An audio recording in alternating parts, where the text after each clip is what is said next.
لا إله إلا الله وحده لا شريك له ونشهد أن سيدنا ونبينا ومولانا محمدا عبده ورسوله صلى الله عليه وعلى آله وأصحابه وبارك وسلم تسليما كثيرا كثيرا.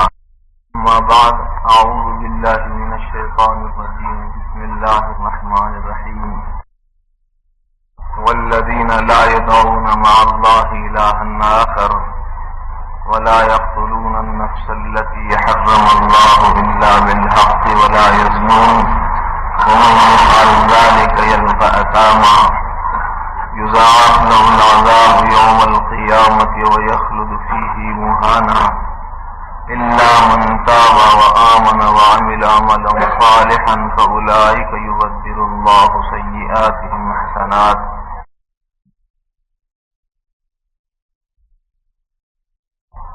صدق اللہ العظیم.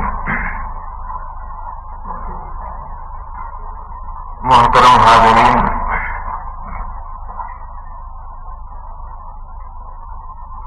قرآن مجید کے 19ویں پارے میں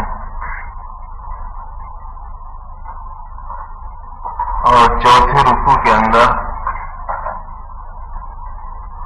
سے 3 آیتیں آپ حضرات کی خدمت میں پڑھی گئی ہیں. الفاظ کے ذریعے سے معنی اور مطلب تقریباً آپ سمجھ گئے ہوں گے، لیکن ظاہر ہے کہ ہر زبان جب بھی کھلتی ہے تو وہ اپنا خصوصی رنگ اور ذوق اور مذاق لے کر کھلتی ہے.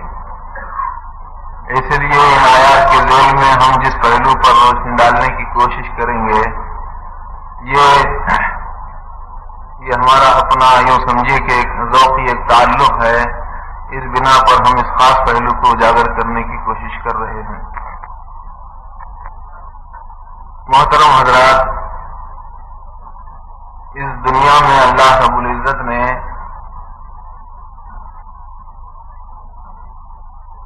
اپنا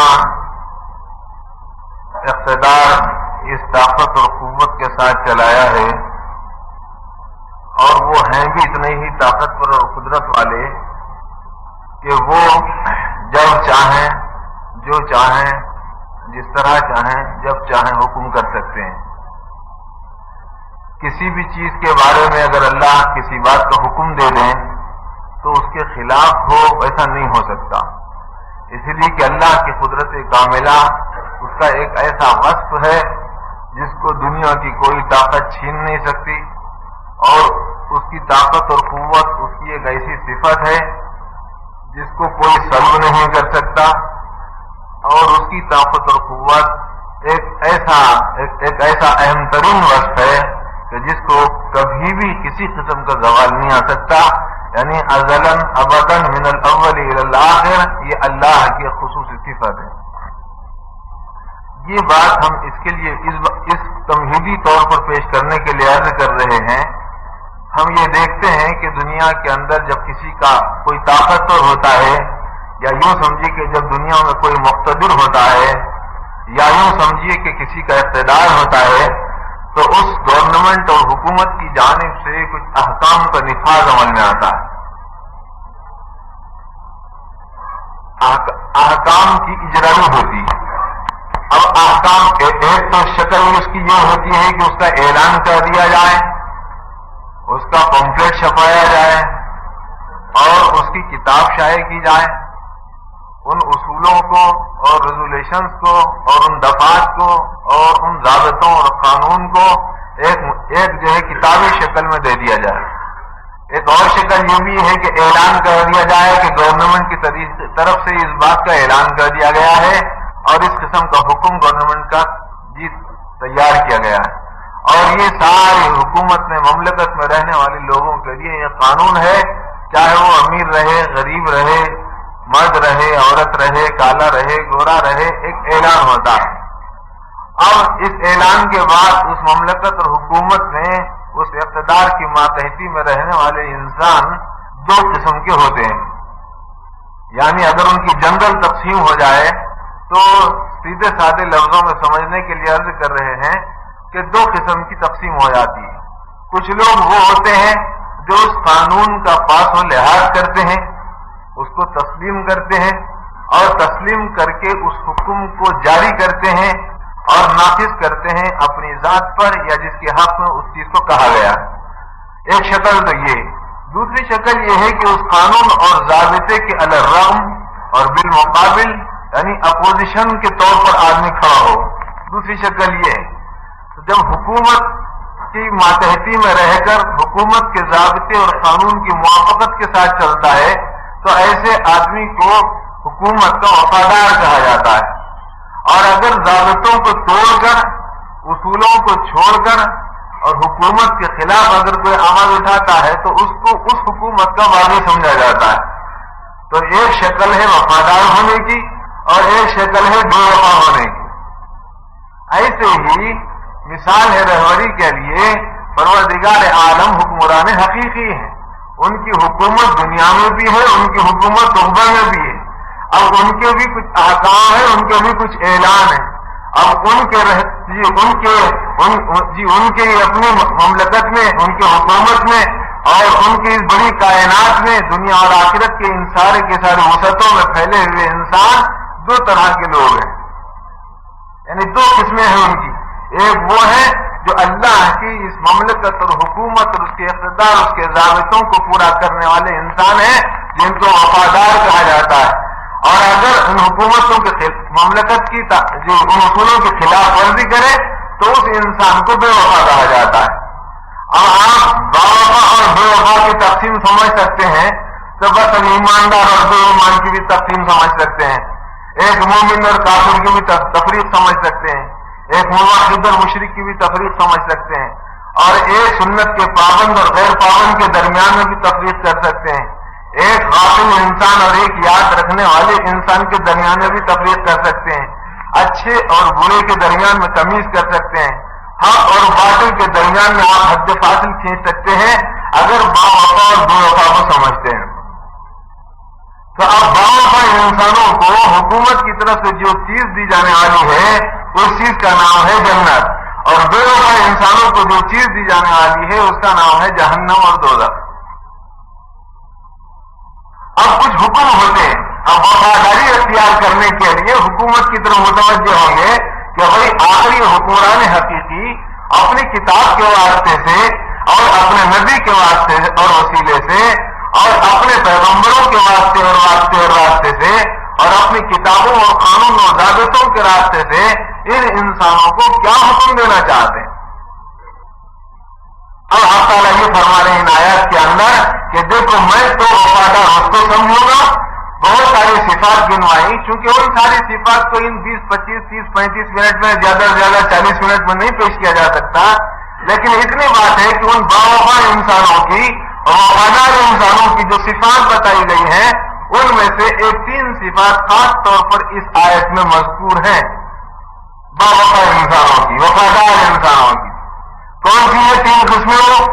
ایک بات تو یہ ہے کہ اللہ تعالیٰ ارشاد فرماتے ہیں کہ یہ وفادار انسان وہ ہوتے ہیں جو سمجھ لو کہ اللہ کے بندے صحیح معنوں میں وہ ہو سکتے ہیں والذین لا یدعون مع اللہ الہا آخر, کہ اللہ کے سوائے پھر کسی کی پرستش اور عبادت نہیں کرتے.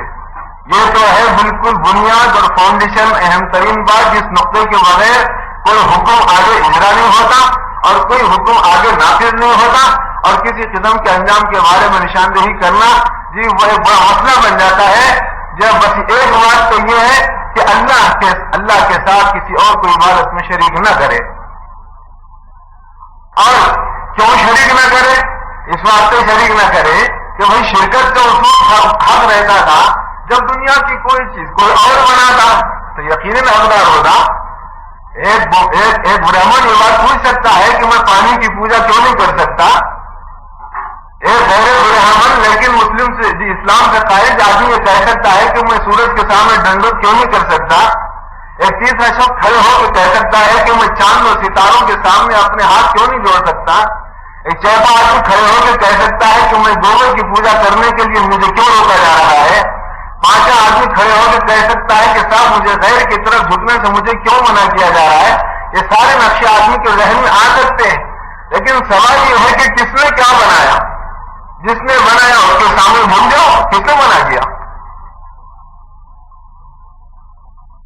کہ جس نے ہاتھ عطا فرمائے ہیں اس کے سامنے ہاتھ پھیلائے جائیں، اور جس نے پریشانی دی ہے اس کے سامنے پریشانی ٹکا لی جائے. بس بولیے مشرق میں اور مغرب میں اور شمال میں اور جنوب میں اور اوپر اور نیچے اور دائیں اور بائیں، اندر اور باہر، انفس میں آفاق میں، یہاں اور وہاں، جہاں جہاں دیکھنا ہے، جنت سے جہنم تک دیکھ لیجیے. اگر اللہ کے سوائے کوئی اور شخص ایسا ہے جو گھاس کا کوئی تنکا پیدا کر سکتا ہو یا کسی انسان کے جسم کو کوئی روگ کا پیدا کر سکتا ہو تو خدا پاک کی قسم آپ کو پرستش کا حق ہوگا، اور اگر ایسا نہیں ہے تو پھر حق نہیں ہوگا پرستش کا. اسی لیے اللہ پاک فرماتے ہیں وفادار انسانوں کی قسم پر یہ ہے کہ بس وہ میرے ساتھ پھر کسی اور کو شریک نہیں کرنا ہوگا. پسند آئی مجھے بات ایک مفسر کی، خدا کرے کہ تمہیں ہی سمجھ میں آ جائے، یہی احساس تیرا آج کے زمانے میں کہ تو حقیقت توحید ہی کو پا جائے. بہت بڑی بات. اگر کوئی شخص توحید کے نقطۂ فکر کو پکڑا ہوا ہے اور ایمان کے اس ذرے کامل کو سمجھ رہا ہے اور انفس کی اس دنیا میں اس طرح انقلاب لانا چاہتا ہے تو میرے دوست ایمان کا جو نقطہ حضور پاک صلی اللہ علیہ وسلم نے یا لا الہ الا اللہ کے ذریعے سے اٹھایا تھا، مکے کی گلیوں میں، طائف کے میدان میں، ذوالمجاز کے بازار میں، اور مکے اور مدینے کی گلیوں اور وادیوں کے درمیان میں، اور جنگ بدر اور احد کے میدانوں میں حضور پاک علیہ الصلوۃ والسلام نے لا الہ الا اللہ کے ذریعے سے جس توحید اور ایمان کا نعرہ لگایا تھا وہ ایک نعرہ کافی ہے پوری دنیا کی انسانیت کو سمجھنے کے لیے. اس لیے اللہ فرماتے ہیں وفادار بندے ایک بات میری یہ بھی یاد رکھنے، والذین لا یدعون مع اللہ الہا آخر. دوسری بات ارشاد فرماتے ہیں ولا یقتلون النفس التي حرم اللہ الا بالحق، انسانوں کا ناحق قتل نہیں کرتے. وفادار کی نشانی نمبر 2، ناحق کسی آدمی کا قتل نہیں کرتے. مطلب یہ ہوا کہ ہاتھ پر قتل کے کچھ راستے ہیں، یہ مطلب ہوتا ہے اس کا. ماشاء اللہ آپ لوگ تو بہت اچھی طرح سمجھتے ہو اس کو. جب جنگ بدر سامنے آ بدر کا میدان آ گیا تھا اور حق اور باطل کی جب لڑائی ہو گئی تھی تو وہاں پر تو تلواریں چلتی نہیں تھی. جب میدان احد کا کارزار گرم ہو گیا تھا، حق اور باطل آمنے سامنے ہو گئے تھے تو وہاں تو تلوار اٹھتی نہیں تھی. جب کسی انسان کے بدن کا روح سڑ جاتا ہے تو اس روح کو کاٹ دینا ہی شرافت انسانیت ہے. اس لیے اسلامیات کے شعبوں میں اور ایمانیات کے دائرے میں، ایمان کے 77 شعبوں کے اندر جو ہے جہاد یہ بہت بڑا عنصر ہے جس کی وجہ سے ہم غفلتیں برتتے ہیں سمجھنے کے تعلق سے کہ واقعی جہاد کیا چیز ہوتی ہے. ولا یقتلون النفس التي حرم اللہ الا بالحق، نہ کسی آدمی کا قتل نہیں کرتے، مگر اس کے بھی کچھ آداب ہیں، حدود ہیں، رعایتیں ہیں، شرائط ہیں، ضابطے ہیں. مثلا اسلام کے جہاد میں کسی بچے کا قتل نہیں ہے. اسلام کے ذریعے سے جو جہاد ہوتا ہے کسی بوڑھے کا قتل نہیں ہے. اس کے ذریعے سے اسلام کے ذریعے سے جو جہاد ہوتا ہے اس میں کسی عورت کا قتل نہیں ہے. اور اسلام کے ذریعے سے جو جہاد ہوتا ہے اگر ذمہ بنتا ہے اور جو ہے جزیہ ادا کرتا ہے اور ٹیکس کی شکلوں کی شکل میں سامنے آتا ہے یا وفادار بننا چاہتا ہے، ماتحت بن کر معمول رہنا چاہتا ہے تو اس کو قتل کرنے کا کوئی حق واقع نہیں ہوتا. بہت سارے اس قسم کے آداب ہیں. اس دنیا میں میں زیادہ واقف کار تو نہیں ہوں، لیکن اتنی بات ضرور ہے کہ بس نہ ہو کسی انسان کے قتل کو کسی بھی شریعت نے گوارا نہیں کیا ہے. اور آخر میں تاجدار مدینہ حضرت محمد صلی اللہ علیہ وسلم نے یہ بات بتائی کہ نہ ہو کسی انسان کا قتل ایک بہت بڑا جرم ہے جس کو معاف نہیں کیا جانا چاہیے. اور ایک تیسری بات یہ ہے ولا یزنون. یہ تیسرا وقت ہے وفادار انسانوں کا کہ وہ جو ہے زناکاری میں مبتلا نہیں ہوتے. اگر کوئی شخص ان جرموں کے اندر شریک ہوگا تو وہ سزا کا مستحق بنے گا اور اس کے سامنے سزا کا ایک بہت بڑا نظام سامنے آ جائے گا. اور عنقریب وہ پڑھنے والا ہے اس کتاب میں اور اس سزا کے اندر جو اس جرم کی پاداش میں کسی انسان کو دی جاتی ہے. میرے دوستوں لفظی ترجمہ اور ہلکا سا مطلب تو مکمل ہوا، مگر اس آیت کے ذہن میں میں جس شعبے کو خاص طور سے آپ کی خدمت میں پیش کرنا چاہتا ہوں وہ اس سے اور ذرا سا ہٹ کر ہی ہے. اور وہ بات یہ ہے کہ یہ جو آیت ہے والذین لا یدعون مع اللہ الہا آخر، اس کے ان احکام کے دو رخ ہوتے ہیں.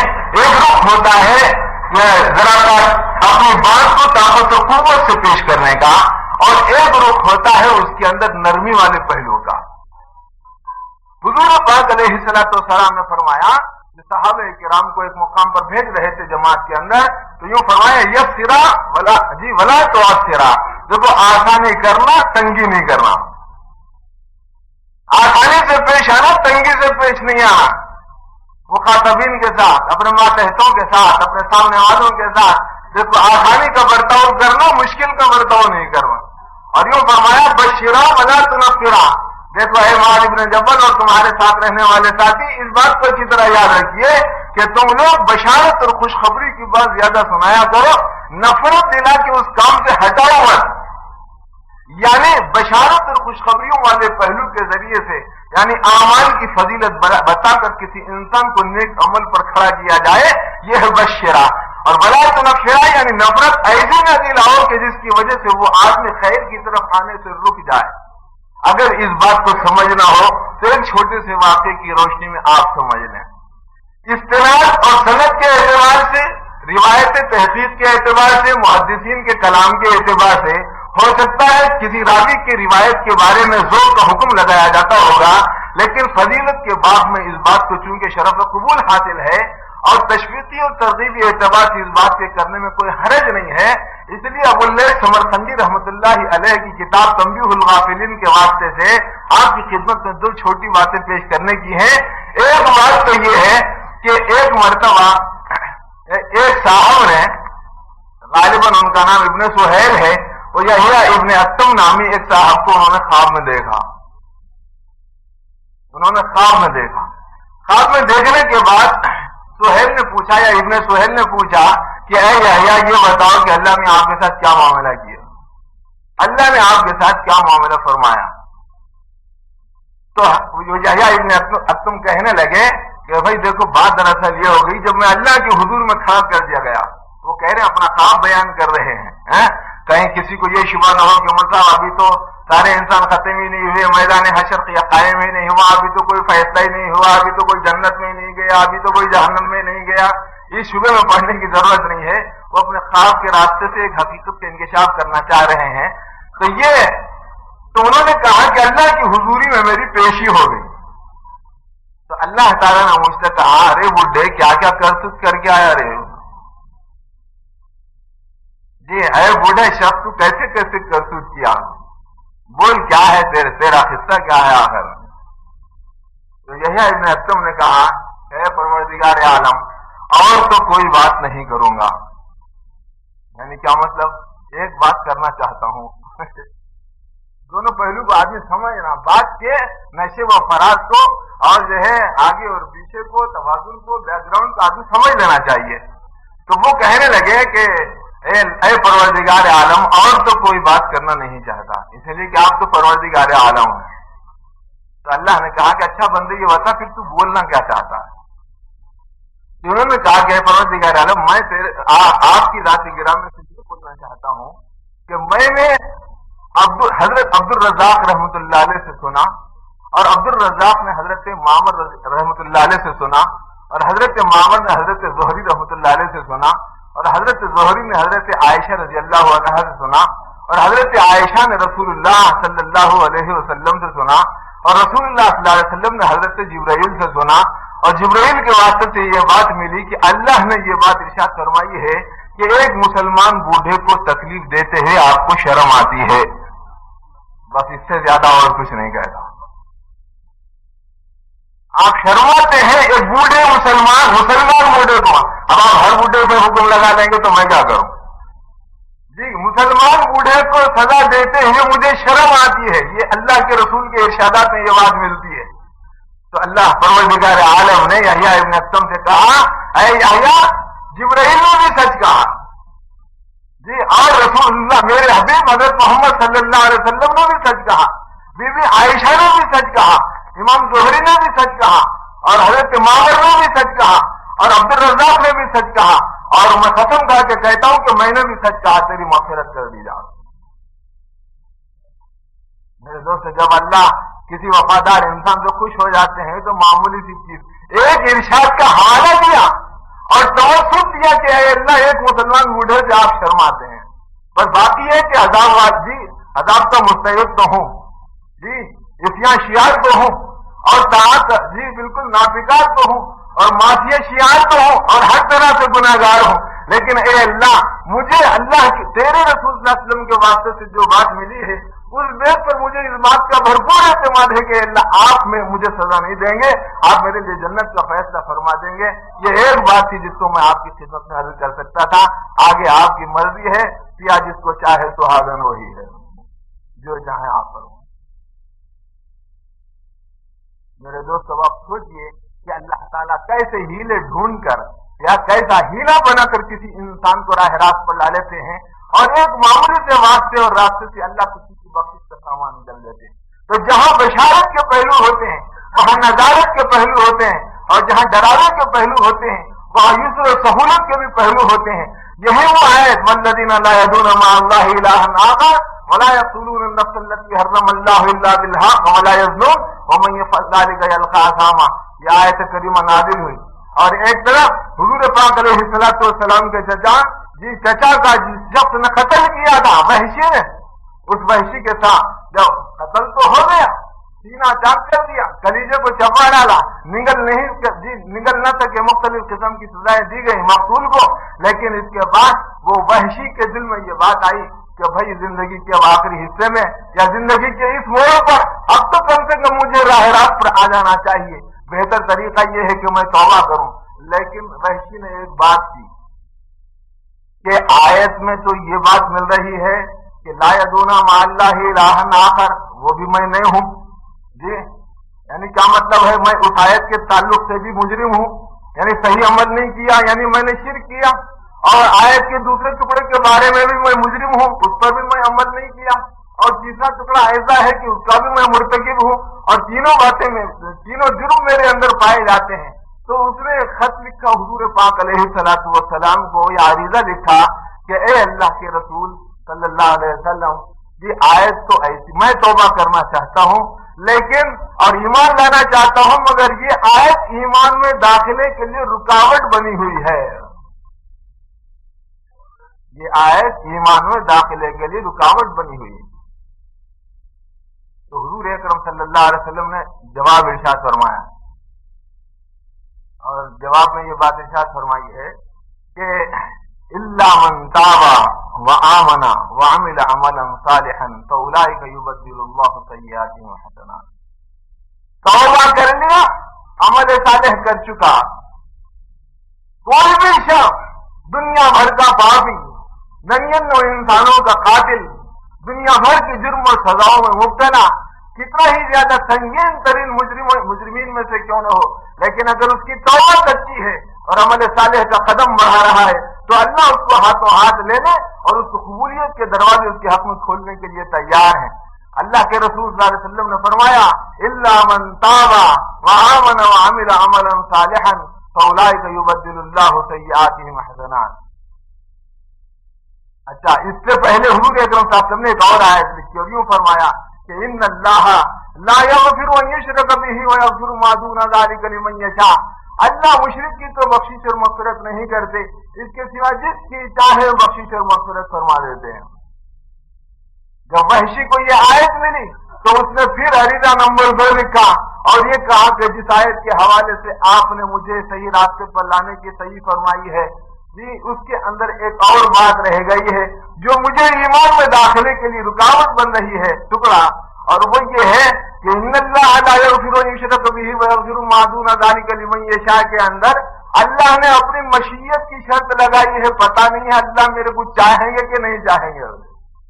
توبہ تو کرنے کے لیے تیار ہوں اور ایمان بھی لانے کے لیے تیار ہوں، لیکن مجھے یہ نہیں معلوم ہے کہ اللہ چاہیں گے یا نہیں چاہیں گے۔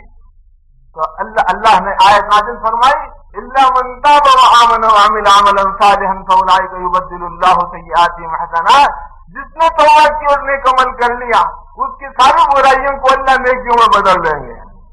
کتنے گناہگار انسان کتنے خوش نصیب ہیں اگر سچی توبہ کر لیں جی، جتنے ریلا دیکھے نا بس پورے ریلا نیکیوں میں لکھے جاتے، بس توبہ کر لو، سچی توبہ۔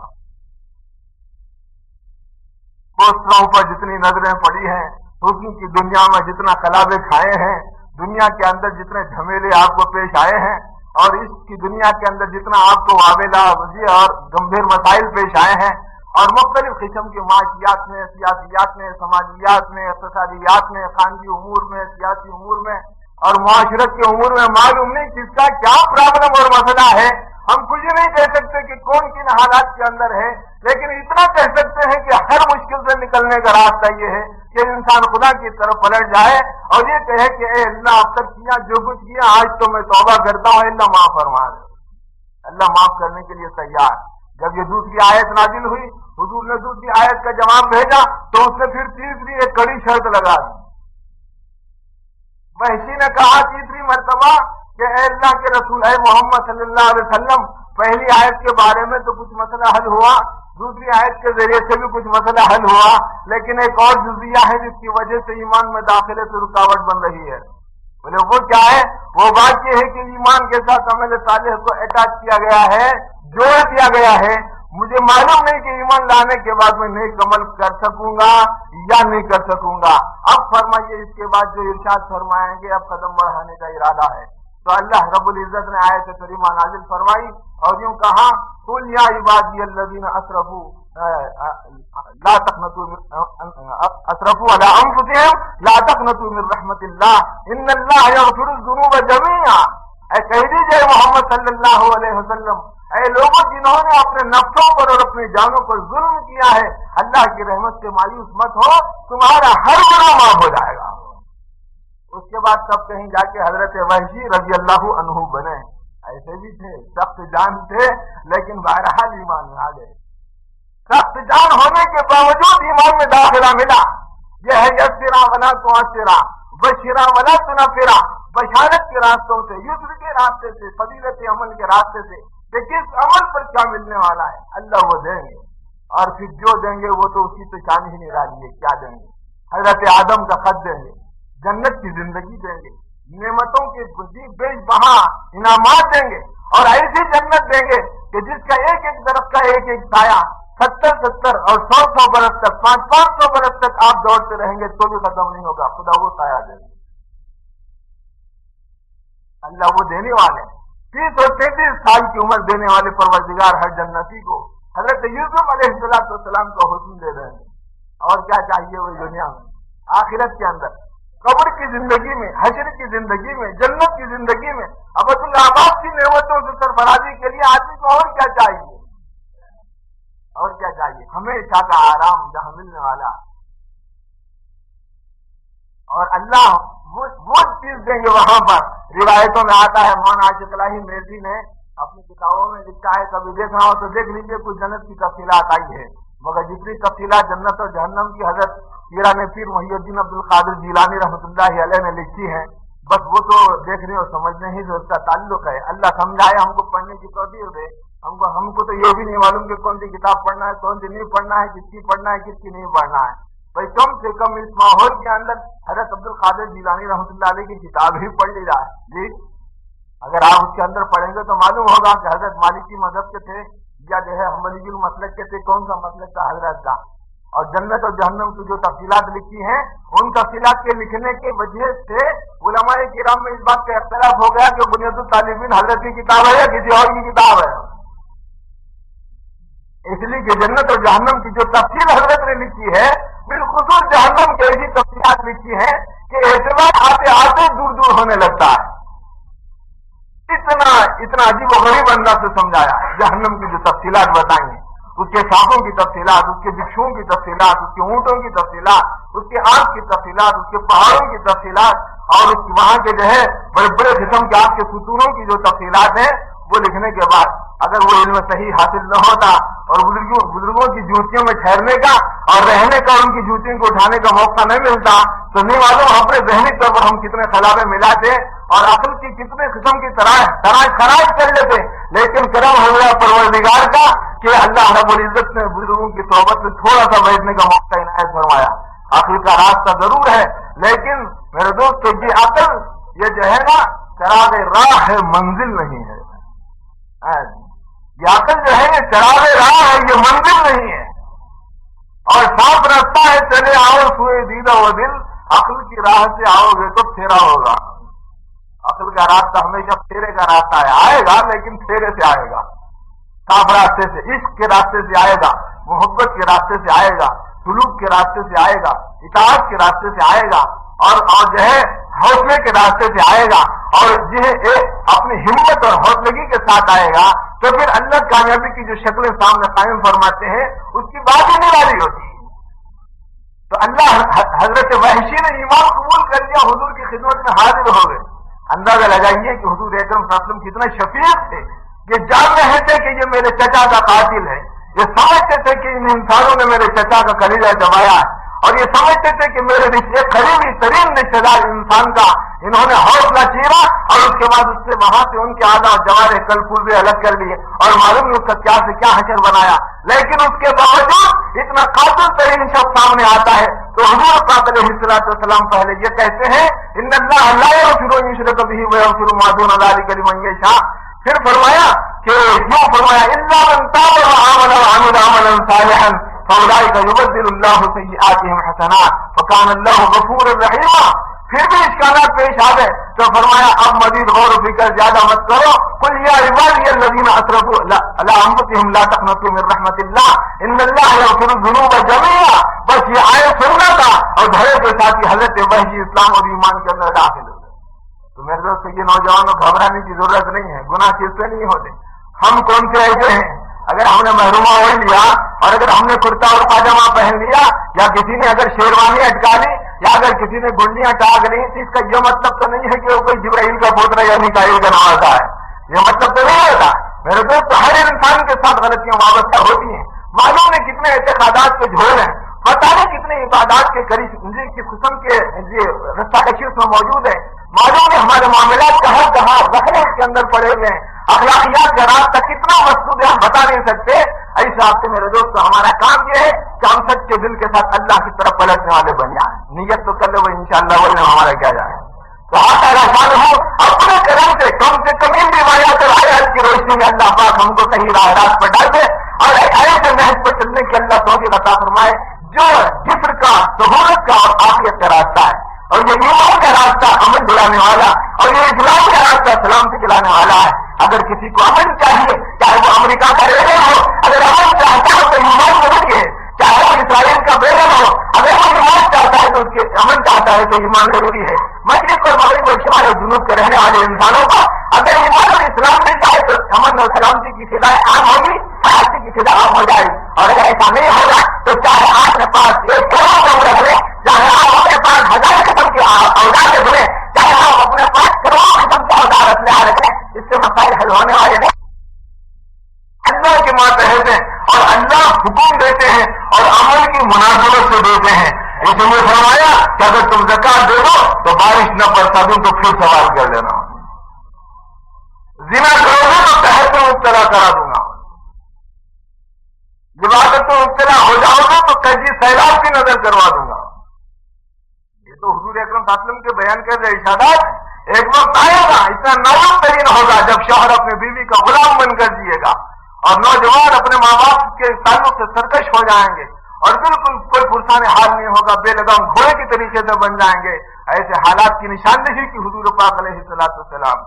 آج ہر آدمی کو اس بات کا شبہ ہے کہ من صاحب میں 5 سال سے محنت کر رہا ہوں اپنے اولاد پر، مگر اولاد میری سن کے نہیں دیتی، میں بیوی کو کہتا ہوں 3 سال سے مگر میری مان کے نہیں دیتی، اور میں اپنے رشتے دار کو کہتا ہوں 20 برس سے مگر وہ راہ راست پر آنے کو نہیں ہوتے۔ میرے دوست دوسرے کے سامنے ہم بات کہہ رہے ہیں، مگر یہ بھی تو دیکھو کہ تو کہہ رہا ہے دوسروں کو، مگر میں جتنا ہوں کہ کہاں تک ہوں، تو اتنا ضروری ہے۔ ایک راستے میں پرسوں ہی ایک صاحب سے ملاقات ہو گئی، آتے آتے انہوں نے بڑے جذبے کے عالم میں ایک چھوٹا سا انہوں نے سوال کیا۔ سوال یہ تھا کہ مطلب ایک بات آپ سے پوچھنا چاہ رہا ہوں، اپنے بچے پر 2 سال سے محنت کر رہا ہوں، نمازی نہیں بن رہا، اور نماز کے بارے میں بڑا تگڑا حکم ہے جی۔ امام شافعی کہتے ہیں کہ واجب القتل، امام مالک کہتے ہیں حکمران حقیقی جو ہے اجرا کرے، احکام کو نافذ کرے کہ اس کو قتل کر دیا جائے، یہ اور حضرت باہو رحمۃ اللہ علیہ کہتے ہیں کہ وہ خنزیر سے بدتر ہے، حضرت عبد القادر جیلانی رحمۃ اللہ علیہ کہتے ہیں کہ اس کو مسلمانوں کے قبرستان میں مت دفن کرو۔ حضور کے ارشادات میں یہ بات ملتی ہے کہ وہ شخص کفر میں مبتلا ہو جاتا ہے۔ حضرت امام اعظم رحمۃ اللہ علیہ کہتے ہیں کہ اس کو قید خانے میں بند کر دو، اور اگر توبہ کر لیا تو ٹھیک ہے، ورنہ اسی کے اندر سڑ کے گل ختم ہو جانے تو۔ مطلب اتنا سخت ترین حکم ہے کہ حضرت ابو ہریرہ، حضرت ابو دردہ حضرت ابن عباس، حضرت ابن عمر، حضرت عمر اور حضرت ابو درداء رضی اللہ تعالیٰ عنہ کہتے ہیں کہ وہ شخص اسلام سے خارج ہوتا ہے۔ حضور پاک علیہ السلام نے ارشاد فرمایا کہ من ترک الصلاۃ متعمدا فقد خرج من الملہ لا تترکوا الصلاۃ متعمدا لأن من ترک الصلاۃ متعمدا فقد خرج من الملہ۔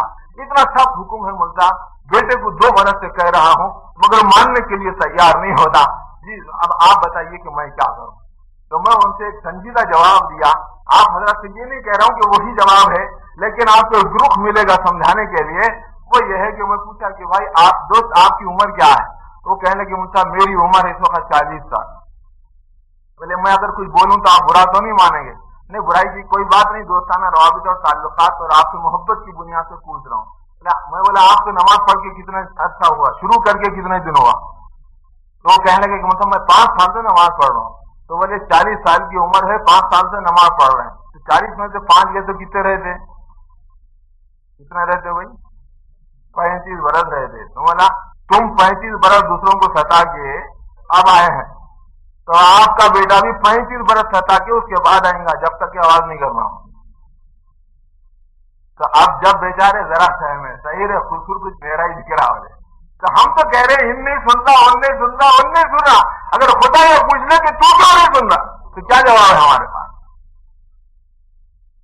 برابر سنیں گے پروردگار عالم، ہر مسلمان کی دعا کو قبول کریں گے، برابر بیٹیوں کی شادیاں ہوں گی، برابر بچوں کو نوکریاں ملیں گی، برابر تمہارے کارخانے چلیں گے، برابر تمہارے کاروبار کو ترقی ہوگی، مگر عزم اور حوصلے کے ساتھ اس بات کا فیصلہ کرنا پڑے گا کہ اے اللہ آج تک کی زندگی وہ تو جس حال میں بھی تھی تو جانتا ہے پروردگار، یہ گناہوں میں لت پت کی سیاسی کی، انتہائی گناہ گاری کی اور انتہائی بدماشی کی زندگی تھی۔ میرے پروردگار میں نے تو معافی مانگ لی، استغفار کرتا ہوں معاف کر دے۔ اگر معاف کریں گے تو اللہ معاف کر دیں گے۔ اللہ کی مغفرت کے خزانے میں رتی برابر بھی کمی نہیں ہوتی۔ اگر دنیا کے سارے انسانوں پر اللہ اگر مغفرت کا قلم چلا دے تو دنیا کا کوئی شخص پیدا نہیں ہوا جو یہ کہہ دے کہ بھائی کوئی گنجائش نہیں ہے، ایسا نہیں ہو سکتا، کمی ہو گئی اللہ کے مغفرت کے خزانے میں۔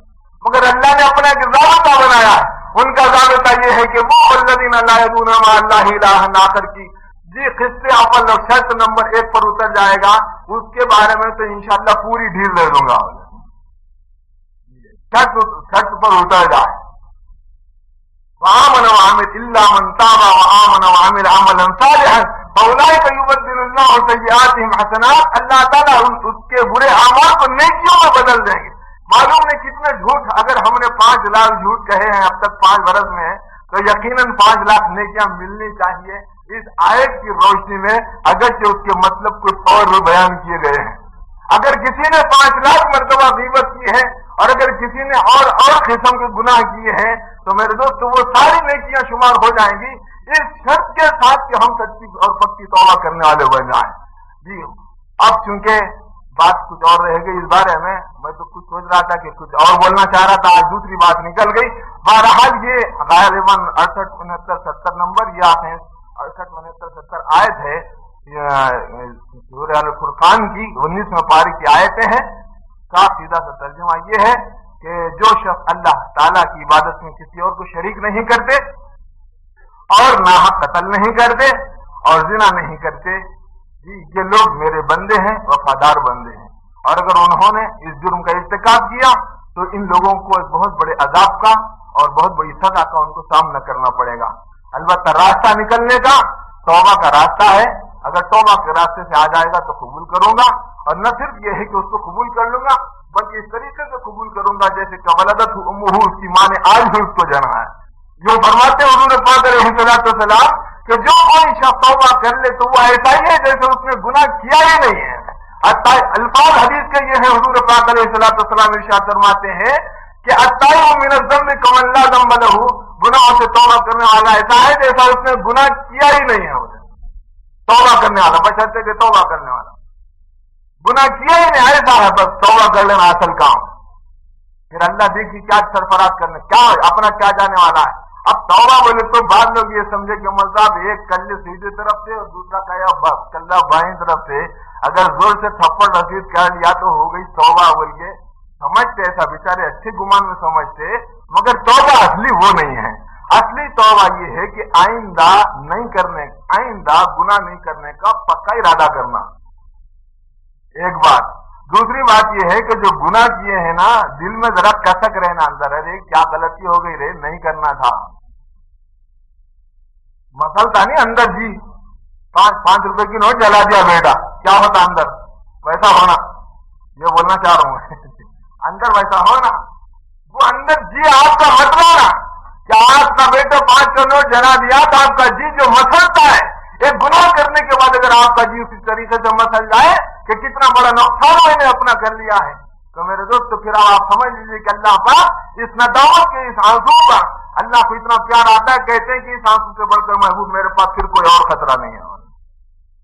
ایک وہ خطرہ خون کا جو میدان جہاد میں کفار کے مقابلے پر ایک ایمان والا بہاتا ہے، ان کے خطرے کو اللہ بہت محبوب کرتے ہیں، اور اتنا محبوب کہتے ہیں کہ خون کا خطرہ زمین پر گرنے سے پہلے شہید کی مغفرت کر دیتے ہیں۔ اور دوسرا وہ خطرہ جو رات کے اندھیروں میں اور بھیانک قسم کی تاریکیوں میں، جبکہ ساری دنیا کے اندر سناٹا ہو اور پوری دنیا لحاظ اور بستر میں گم ہو، ایسی صورت میں اگر کوئی بندہ اٹھا اور اس نے اپنے ٹھنڈے پانی اور گرم پانی سے وضو کیا اور مصلے کو بچھا کر یا زمین کے اوپر اپنے ماتھے کو رگڑ کر اپنے آنسو کو بہایا، اللہ یہ کہتے ہیں حضور پاک علیہ السلام کے وسیلے سے کہ میں اس خطرے کو بہت زیادہ محبوب رکھتا ہوں۔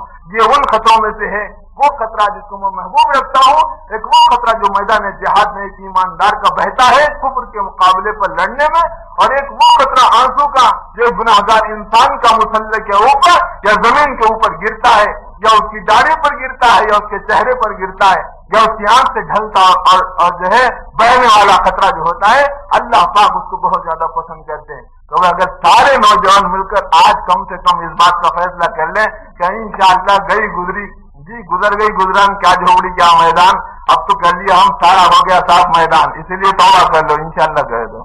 اللہ پاک اپنے کرم سے دنیا اور آخرت کی سعادت اور عافیت